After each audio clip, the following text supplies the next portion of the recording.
So the central notion behind TPI was that perhaps a kind of really high-level, thoughtful, sensitive, professional approach to philanthropy would be useful for donors to understand, that it would help them. And perhaps we could increase the amount of philanthropy or increase the effectiveness. I think what we brought to the field 25 years ago was a kind of discipline that hadn't really been available to donors. And we brought into it the concept of strategic philanthropy. So I think where we have been most useful is to create some space and enable them to have us be their deep listener, and then attempt to then take what they've said and find ways to help them actually execute. If you were attempting to single out elements or qualities that a successful donor needs, I think it comes back to three qualities. One is values. What are your values, whether they be corporate or family or individuals? And how do you articulate them? If you can arrive at what your fundamental values are, it becomes a guiding principle or principles for how you operate. The second thing that I think is really essential is passion.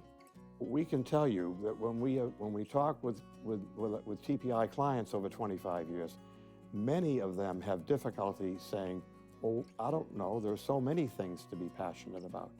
So passion and knowledge are connected. And then the third element is an alignment between those values and passions and who you are, individual, corporate, family, whatever, and the issues that you wish to address.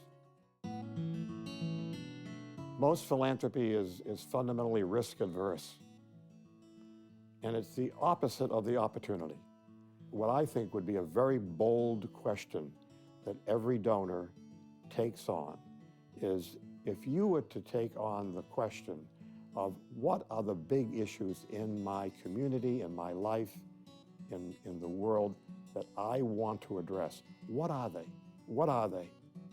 And then if you turn it around and say, what are the global community opportunities?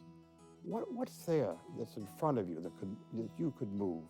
Philanthropy and charitable money is among the most unrestricted, the freest from influences other than those of the donor.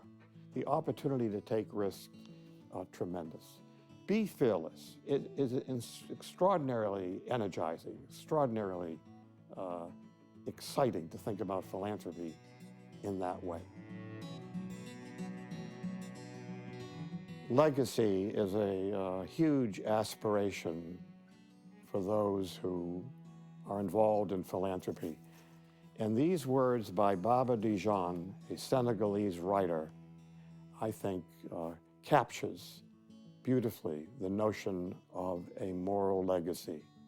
In the end, we will conserve only what we love.